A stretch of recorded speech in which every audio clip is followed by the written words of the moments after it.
నమస్తే. అన్యోన్య దాంపత్యంలో కలతలు రాకుండానే దంపతులు విడిపోతే అవును మా ఆయన బంగారం అంటూనే కాపురానికి రామ్ రామ్ చెప్తున్న భార్యామణులు పెరిగిపోతున్నారు. సహజంగా పాశ్చాత్య దేశాల్లో కనిపిస్తున్నదే కదా అని కొట్టిపారేయడానికి లేదు. సంప్రదాయాలకు పుట్టినిల్లుగా చెప్పే మన దేశంలోనూ ఇది వినిపిస్తోంది. ఇంతకీ మహిళలు ఏం కోరుకొని భర్తలకు దూరమవుతున్నారు? మంచి భర్తలకు కూడా భార్యలు ఎందుకు నచ్చడం లేదు?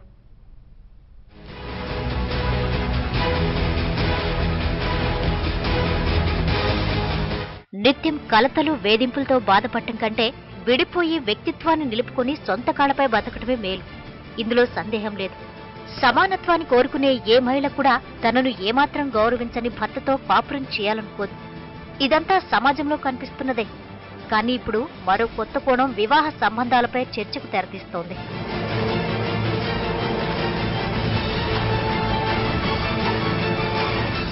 భర్తలుగా చెడ్డవారు కాకపోవచ్చు, కానీ కొన్ని సందర్భాల్లో మంచితనం ఉన్నా సరే కాపురం నిలవదు. ఎంత మంచితనం భర్త సొంతమైనా మా ఆయన బంగారం అంటూనే దాంపత్య జీవితానికి గుడ్ బై చెప్తారు. ఇందుకు ప్రత్యేకంగా కారణాలు అవసరం లేదు. పిల్లల భవిష్యత్తుకు భరోసా, తమ జీవితానికి హామీ ఉందనిపిస్తే భర్తలు మంచివారైనా విడాకుల నిర్ణయం తీసుకోవడానికి భార్యలు ఏమాత్రం ఆలోచించడం లేదని అమెరికాకు చెందిన ప్రముఖ సైకాలజిస్ట్, ఫ్యామిలీ కౌన్సిలర్ రామ్ డి గుంతేర్ అంటున్నారు. మీ భార్య మిమ్మల్ని నిరాకరించడానికి మీరు చెడ్డవారు కానవసరం లేదు. ఇప్పుడు మంచితనం కూడా ఓ కారణమవుతుంది. పాశ్చాత్య దేశాల్లో పెరుగుతున్న సంస్కృతి భారత్లోనూ కనిపిస్తోంది. పరస్పర అంగీకారం ఉన్నా లేకున్నా తమను తాముగా మహిళలు వైవాహిక జీవితాలకు గుడ్ బై చెప్తున్నారు. ఇందుకు భర్తలను కూడా నిందించడం లేదు. పైగా మంచి భర్త అంటూ కితాబులు కూడా ఇస్తున్నారు.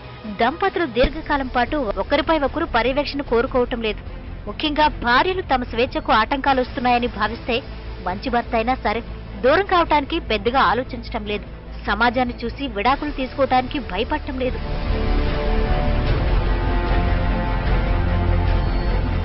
కొన్నిసార్లు భర్త మంచితనం మాత్రమే భార్యలను సంతృప్తి పరచదు.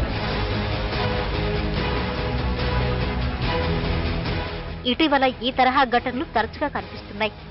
నగరాల్లో ఎక్కువగా వినిపిస్తున్నాయి. స్వతంత్రంగా ఉంటూ పురుషులతో సమానత్వాన్ని మహిళలు కోరుకుంటున్నారు. అయితే దాంపత్య జీవనం కొనసాగిస్తూనే తమ అభిప్రాయాలను, ఆలోచనలు అమలు చేయడానికి ఉన్న ఇబ్బందులు వారిని విడాకుల వైపు నడిపిస్తున్నాయి. మగవాళ్లు ఎలా ఉంటున్నారో అదే రీతిలో మహిళలు ఉండాలనుకో. సోషల్ లైఫ్ నుంచి అన్ని ఈ సొసైటీలో అందుబాటులో ఉన్నాయి. వాటిని అందుకోవటానికి ఆటంకంగా భావిస్తే తమ వైవాహిక జీవితానికి సైతం గుడ్ బై చెప్తున్నారు. మంచి భర్తగా భావించిన వ్యక్తిలోని లక్షణాలు కొంతకాలానికి భార్యకు నచ్చకపోవచ్చు. అలాంటప్పుడు ఆమె భర్తకు దూరంగా మరొకరికి దగ్గరయ్యే అవకాశం ఉంది.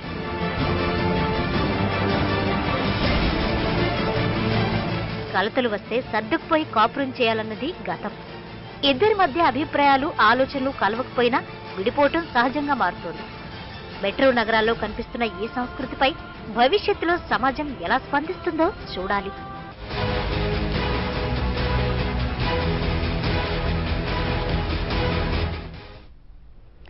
ఇదే విషయంపై మనతో మాట్లాడడానికి స్టూడియోలో ప్రముఖ సైకాలజిస్ట్ డాక్టర్ సి వీరేందర్ గారు, అలాగే ప్రముఖ న్యాయవాది పార్వతి గారు మనతో పాటు ఉన్నారు. వారి గురించి ఈ విషయం గురించి మరింతగా మాట్లాడదాం.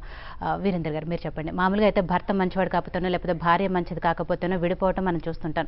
కానీ ఇప్పుడు సమాజంలో కొత్త వింత పోకడ నడుస్తుంది. భర్త మంచివాడైతే కూడా భార్య విడిపోవాలని చూస్తుంది. దీనికి మెయిన్గా ఎటువంటి కారణాలు ఉన్నాయంటారు? అంటే ఇది మంచితనమా కాదా అని కదండి. How comfortable to each other, how compliment each other. అంటే ఒకరి ఆలోచనలకు, ఒకరి వర్క్ స్టైల్కి ఇంకొకరు ఏ రకంగా కాంప్లిమెంట్ అవుతున్నారు.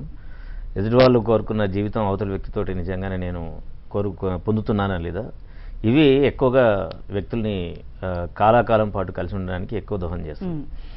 గతంలో ఒక భార్యాభర్త ఈ సంబంధంలోకి వెళ్ళారు అంటే దాన్ని కంటిన్యూస్గా ఉండాల్సిన అవసరం అనేది సమాజం పరంగా ఒక కండిషన్ ఉండేది.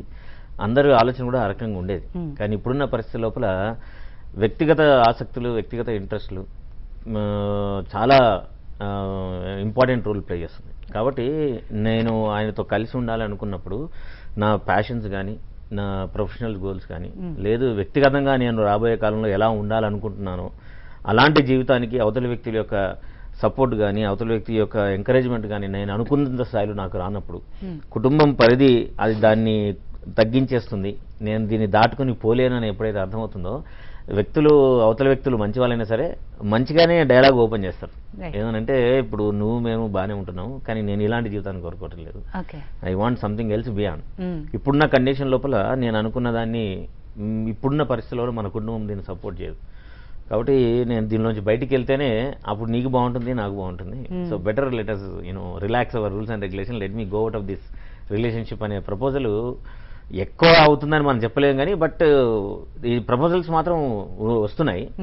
దాంతో కుటుంబంలో పిల్లలున్న వాళ్ళు ఎక్కువ సఫర్ అవుతారు, అటు హస్బెండ్ సఫర్ అవుతాడు, అట్ ద సేమ్ టైం పిల్లలకు అట్లా ఉండదు. పిల్లలకు నిజానికి గ్రేటెస్ట్ కన్ఫ్యూజన్ ఏంటంటే, అరే అమ్మా నాన్న ఎంత బాగున్నారు, ఎవరు విషయంలో కూడా అందరూ సపోర్టివ్గా ఉంటారు, ఎందుకు ఇలా జరుగుతుంది అంటే దీనికి మనం చూస్తే ఏంటంటే కొంతమంది జీవితంలో ఏం కోరుకుంటారంటే, ఎప్పుడు వాళ్ళు చేసే పనిలో కానీ కుటుంబం నుంచి ఎక్సైట్మెంట్ కోరుకుంటారు, లైఫ్ ఛాలెంజింగ్ ఉండాలని కోరుకుంటారు, లైఫ్ని చాలా గ్లామరస్గా చేయాలని కూడా కోరుకుంటారు, వాళ్ళకంటూ ఒక ఇమేజ్ని సొంతంగానే బ్రాండ్ చేసుకోవాలనుకుంటారు.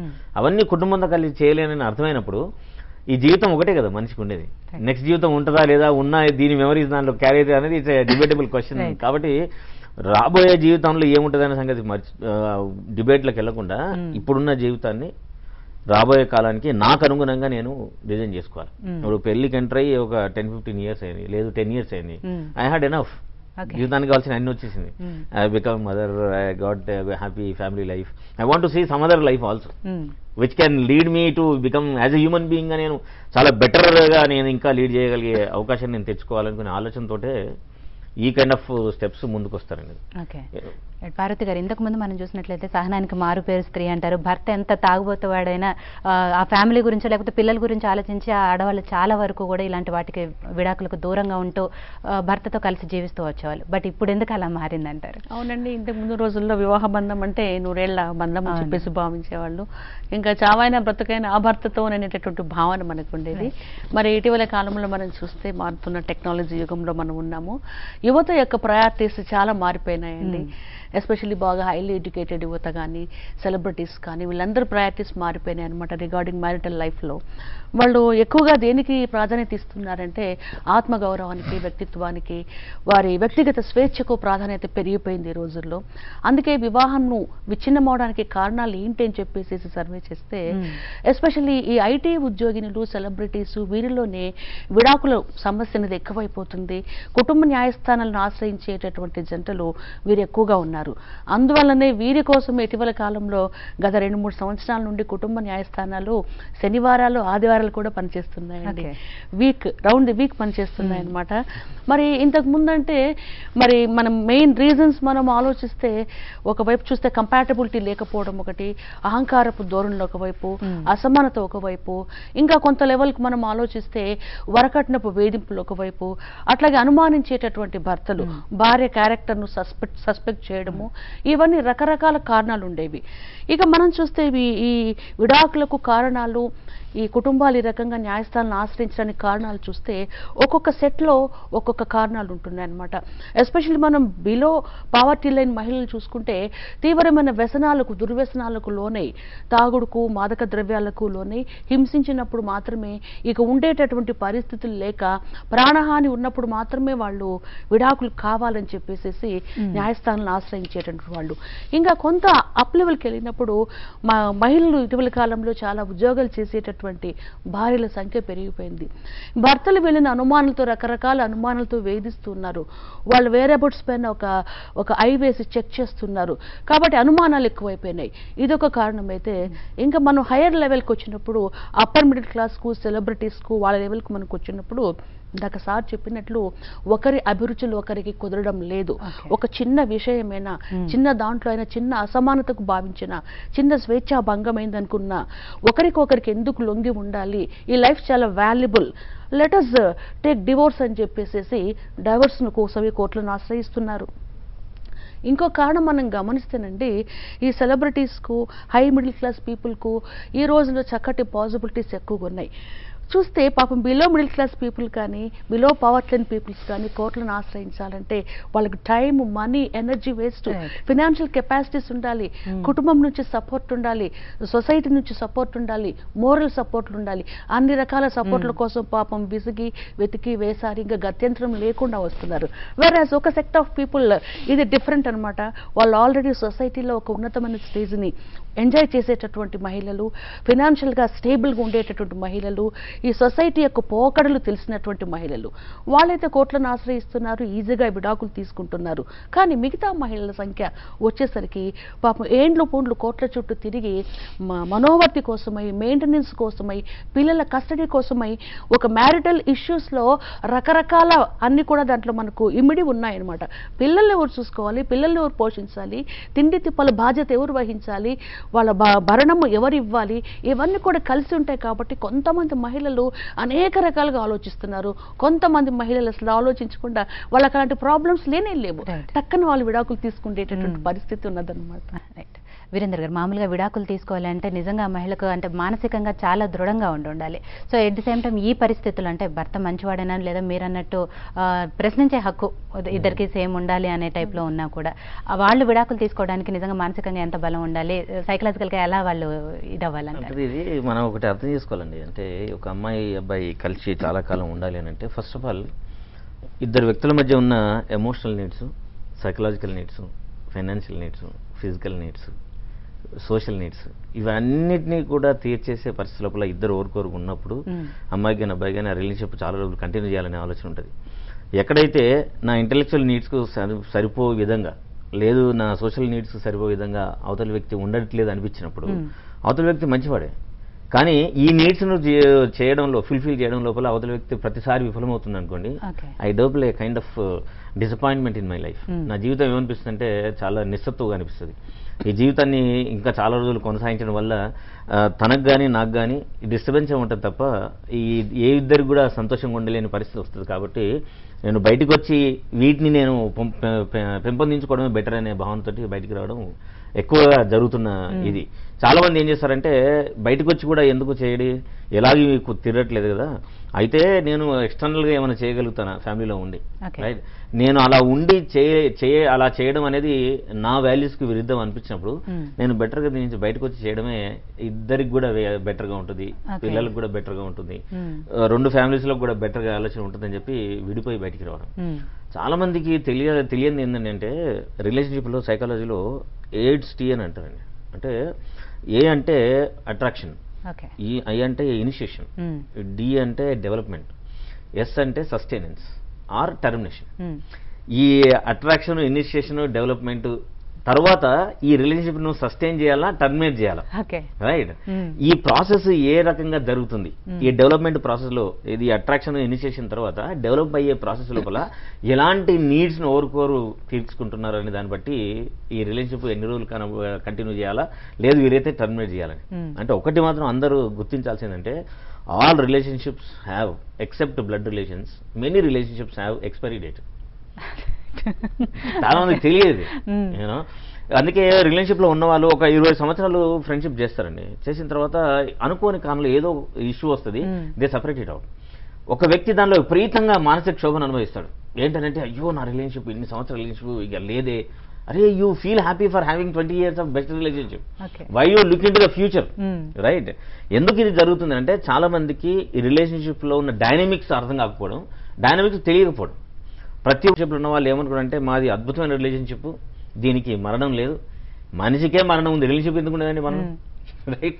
సో ఈ కైండ్ ఆఫ్ థాట్ ప్రాసెస్ను మనం చూడలేకపోవడం, చాలా తెలివైన వాళ్ళు కూడా ఈ ఎమోషనల్ విజ్డమ్ని అర్థం చేసుకోలేకపోవడం, ఈ కారణాల వల్ల ఎక్కువ మంది దీన్ని నేను బెటర్ చేసుకోవాలి అని అంటే నేను రిలేషన్షిప్ బయటికి రావడమే నాకు సేఫ్గా ఉంటుంది, I will be very happy అనుకొని దానికి సంబంధించే స్కిల్స్ కూడా వాళ్ళు డెవలప్ చేసుకుంటారు. ఒక మనిషి ఇండిపెండెంట్గా లీడ్ చేయాలి, చేయొద్దు అనుకునే వాళ్ళకి చేయాలంటే కష్టం. చిన్నప్పటి నుంచి అదే ప్యాటర్న్లో ఉన్న వాళ్ళకి వాళ్ళు ఇండిపెండెంట్గా ఉండడమే చాలా సంతోషాన్ని ఇస్తుంది వాళ్ళకి. నిజానికి రిలేషన్షిప్లు ఉంటే ఒక సఫికేషన్లా ఫీల్ అవుతారు వాళ్ళు. ఎందుకంటే నేను స్వేచ్ఛగా బయటికి వెళ్ళాలి, నేను చేసే పనులు రాత్రికి వచ్చేసరికి లేట్ అవుతుంది, ఫ్యామిలీ నీడ్ ఉంటుంది అక్కడ, నువ్వు బై 7:30, 8 నువ్వు ఇంట్లో ఉండాలి, పిల్లలు చూడాలి, పిల్లలకి మదర్ యొక్క అవసరమే ఉంటుంది.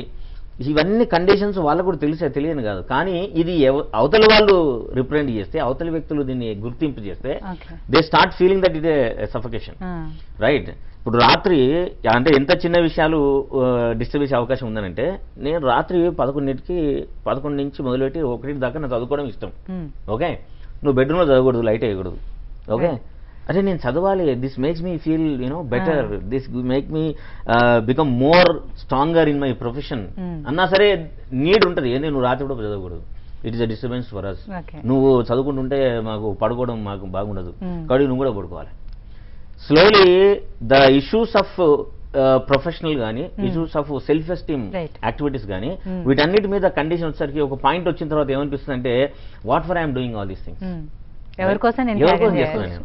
I'm cutting down, my wings are being cut, my size has been tailored, right? Every time I'm becoming very very small. కాబట్టి నన్ను నేను ఇంత కుదించుకొని ఈ జీవితానికి చేయాల్సిన అవసరం లేదనిపిస్తున్నా, రైట్? దెన్ చాలా బెటర్ లెవెల్లోనే they open up a discussion. అవతల వ్యక్తి కూడా అంతే ఎమోషనల్ గా, అంతే ఇదిగా ఉంటే దే యాక్సెప్ట్ ఇట్. లేదు, that is going to create lot of mess. Okay, so ఈ డైలాగ్ ఓపెన్ చేసేయడం అనేది ఏదో ఒక రోజులో అయిపోయేది కాదు. ఇది గత ఒక 3-4 సంవత్సరాల ఇది నడుస్తుంటుంది అండర్గా ఇంట్లో. నాకు ఇట్లా కష్టంగా ఉంది, నేను ఇట్లా ఉండలేను, ప్రతిదీ నాకు కండిషన్ పెడుతున్నారు అంటే, అప్పుడే ఓకే అయితే పర్లేదే నువ్వు చేసుకో అని ఒక 4 రోజులు ఛాన్స్ ఇస్తారు. 4 రోజులు బాగానే ఉంటుంది. అట్లా మళ్ళీ 4 రోజుల తర్వాత మళ్ళీ సేమ్ కండిషన్ స్టార్ట్ అవుతాయి. సో దాంతో ఏమవుతుందంటే, ఇలా ఒక 2-3 years 4-5 years జరిగిన తర్వాత వీళ్ళు మెల్లిమెల్లిగా ఈ ప్రామిసెస్ అన్ని మళ్ళీ బ్రేక్ అయిపోయిన తర్వాత ట్రస్ట్ బ్రేక్ అవుతుంది. ఇక ఇది నడవదు, ఎక్స్పైరీ డేట్ దగ్గర వచ్చింది, so let us not continue in the relationship అనుకుంటాను అనుకొని then they move away proposal. Okay, so Parvathi garu, special ఇటువంటి కేసుల్లో మీ దగ్గరకు వచ్చినప్పుడు లేడీస్ ఎక్కువగా అంటే ఎటువంటి కారణాలు చూపిస్తూ ఉంటారు భర్త నుంచి విడిపోవడానికి? భర్త నుంచి విడిపోవడానికంటే ఇటీవల కాలంలో వినేటటువంటి మాట మొనాటనీ, యాటిట్యూడ్ సరిగా లేదండి అని చెప్తుంటారు. యాటిట్యూడ్ లేదండి, ఏం యాటిట్యూడ్ అమ్మా? ఇంటికి రాగానే ల్యాప్టాప్ ముందు కూర్చొని రెయ్యం బగులు దానిపైనే పనిచేస్తూ ఉంటారు. ఒక మనిషి ఉన్నదని పట్టించుకోరు, తిన్నావా తినలేదని చెప్పేసి అడగరు. మెకానికల్ అయిపోయిన లైఫ్ అంతా కూడా. అందుకని we are missing something in our life.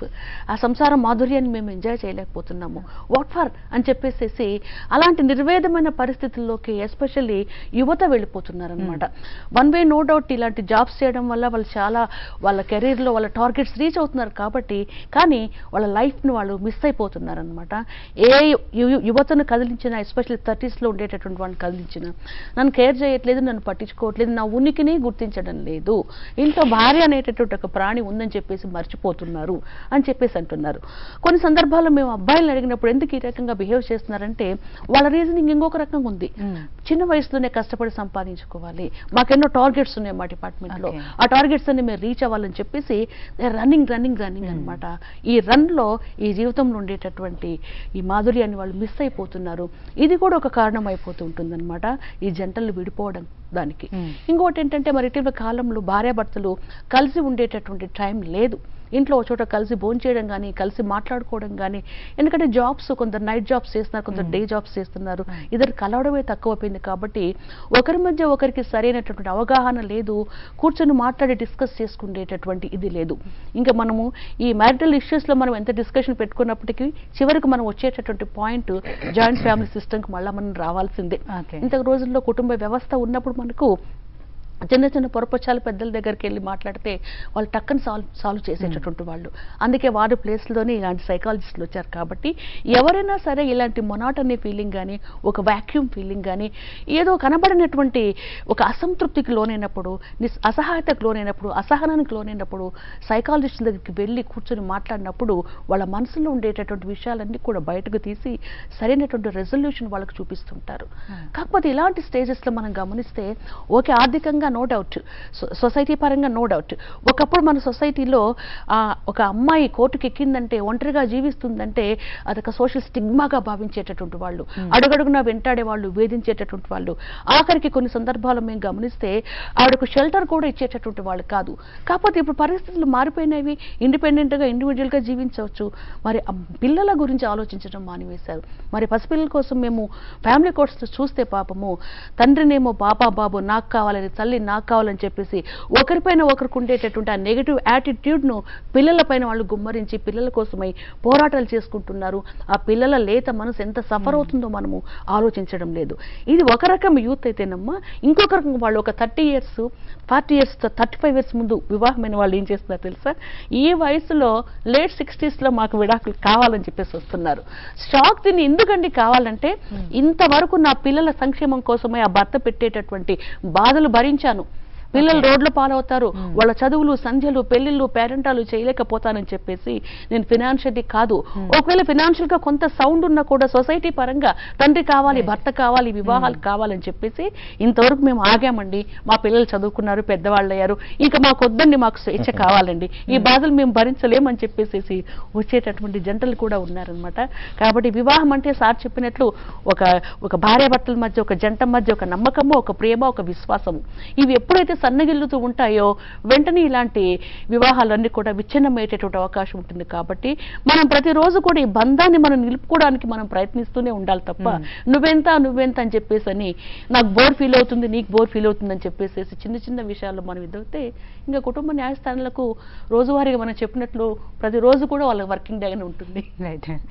Virendra గారు, యాజ్ అ సైకాలజిస్ట్, ఇందాక పార్వతి గారు అన్నట్టు మీరు చెప్పండి, ఇలాంటప్పుడు అంటే నిజంగా మన హిందూ సాంప్రదాయ ప్రకారం ఇలాంటి వాటికి చాలా వ్యతిరేకం, ఎంత పాశ్చాత్య పోకడలు వచ్చినప్పటికీ ఇలాంటి చిన్న చిన్న విషయాలు అంటే కూర్చొని మాట్లాడుకుంటే అయిపోతుంది, బట్ అలాంటి చిన్న చిన్న విషయాలు కూడా విడాకుల దాకా వెళ్లకుండా ఉండాలంటే ఆ భార్యాభర్తలకు ఎటువంటి కౌన్సిలింగ్ అవసరం? అంటే ఫస్ట్ ఆఫ్ ఆల్ మన కుటుంబంలో మన దేశంలో జీవిస్తున్న వాళ్ళందరూ కూడా తెలుసుకోవాల్సింది ఏంటంటే, ఏ రిలేషన్షిప్ అయినా సరే both people have to work for the రిలేషన్షిప్ను చాలా కాలం పాటు నిలబెట్టుకోవాలంటే ఆ ఇద్దరు వ్యక్తులు ఆ రిలేషన్షిప్ కోసం పనిచేయాలనే సంగతి అందరూ గుర్తించాలి. ఏ ఇద్దరైనా సరే, అది పిల్లల తల్లిదండ్రులు కావచ్చు, లేదు భార్యాభర్తలు కావచ్చు. సో ఈ భార్యాభర్తలు ఏం చేస్తారంటే, అందులో టోటల్గా పెళ్లి చేసుకున్న తర్వాత, ప్రేమించి పెళ్లి చేసుకున్న కుటుంబం ఉందనుకోండి, ఇద్దరు భార్యాభర్తలు ప్రేమించుకొని పెళ్లి చేసుకున్న తర్వాత ఇంకా ఈ ప్రేమ కోసం, వీళ్ళిద్దరు సంబంధం కోసం వర్క్ చేయాల్సిన అవసరం లేదనే భావనలో చాలా మంది ఉంటారు. దాంతో ఏం జరుగుతుందనంటే, అందులో ఒక్క వ్యక్తి ఆ రిలేషన్షిప్ గురించి విపరీతంగా కన్సర్న్ చూపించడం జరుగుతుంది, అవతల వ్యక్తి టోటల్ గా విడ్రా అయిపోయి ఉంటాడు, ఎట్లా పెళ్లి చేసుకున్నది ఇంకేంది, ఇంకా రిలేషన్షిప్ చాలా కాలం ఉంటుంది. But this is wrong. Relationship చాలా కాలం పాటు కొనసాగాలి అని అంటే రిలేషన్షిప్ లో ఉన్న ఇద్దరు వ్యక్తులు ఆ రిలేషన్షిప్ నిలబెట్టడం కోసం నిరంతరం శ్రమించాలి. అప్పుడు మాత్రమే రిలేషన్షిప్ చాలా కాలం పాటు నిలబడుతుంది. That's number 1 most important point. రెండో పాయింట్ ఏంటంటే, మనం పెళ్లి కాకముందు చాలా కాలం పాటు ప్రేమించుకున్నాం కాబట్టి ఇక ఈ ప్రేమ మన జీవితం మొత్తాన్ని తీసుకెళ్లిపోతుందనే భ్రమలు కూడా ఉంటారు చాలా మంది. ఇది చాలా తప్పిది. ప్రేమించుకునే వాళ్ళు గుర్తించాల్సి ఏంటంటే, ఈ ప్రేమించుకునే సంబంధాన్ని కొనసాగించాలంటే ఇది సైకిల్ తొక్కడం లాంటిది. నువ్వు ఎంతసేపు తొక్కితే అంతసేపే ఉంటుంది. నువ్వు తొక్కడం ఎప్పుడైతే ఆవేస్తావో గ్యారెంటీ నువ్వు కింద పడడం గ్యారెంటీ. రిలేషన్షిప్ లో కూడా అంతే. సో ప్రేమించుకున్న ఇద్దరు పెళ్లి చేసుకున్న తర్వాత కూడా ఇద్దరు కూడా ఆ ప్రేమ నిలబెట్టుకోవడానికి ప్రేమను ఇద్దరు కమ్యూనికేట్ చేస్తూ ఉండగలిగే పరిస్థితిని, వాతావరణాన్ని ఆ ఇద్దరే క్రియేట్ చేసుకోవాలి. అలాంటి సమయం ఎప్పుడైనా కానీ అవతల వ్యక్తులు ఈ ప్రపోజల్ తీసుకొచ్చినప్పుడు వాళ్ళు ఒక ప్రొఫెషనల్ దగ్గరికి వెళ్ళడం చాలా చాలా మంచిది. కానీ చాలా మంది ఏమనుకుంటారంటే, మాకు అన్ని తెలుసు, వాళ్ళు ఏం చెప్తారు మాకు, మేము ఉండాలనుకుంటున్నాం కానీ వాళ్ళు చెప్పేది ఏమో, ఇది వాళ్ళ ప్రమోషన్. బట్ నిజంగానే ఎవరు చెప్పరు. కానీ ఈ రిలేషన్షిప్ ని ఎట్లా అర్థం చేసుకోవాలనే విషయాల పట్ల మాత్రం డెఫినెట్ గా మెలుగులో చెప్పేందుకు చాలా అవకాశం ఉంది. కాబట్టి అలాంటి సెల్ఫ్ డిజైన్డ్ ట్రాప్ లో మీరు పడకుండా, if you come to a professional can see unbiased way and try to find out what are the loopholes. He'll give the guidance so that you can only both work for the better relationship. Right. Okay. ఏదేమైనా భార్యాభర్తలు తొందర పడకుండా కాస్త కూర్చొని మాట్లాడుకొని, ఇందాక పార్వతి గారు అన్నట్టు మీలాంటి పెద్దవాళ్ళ దగ్గరకు వచ్చి ఇలాంటి సలహాలు తీసుకుంటే బాగుంటుందని చెప్పి అనుకుందండి. థ్యాంక్ యూ అండి, స్టూడియోకి వచ్చి డిస్కషన్లో పాల్గొన్నాను. Thank you very much. ఇది వాటి స్పెషల్ షో. మరో కార్యక్రమంలో మళ్ళీ కలుద్దాం.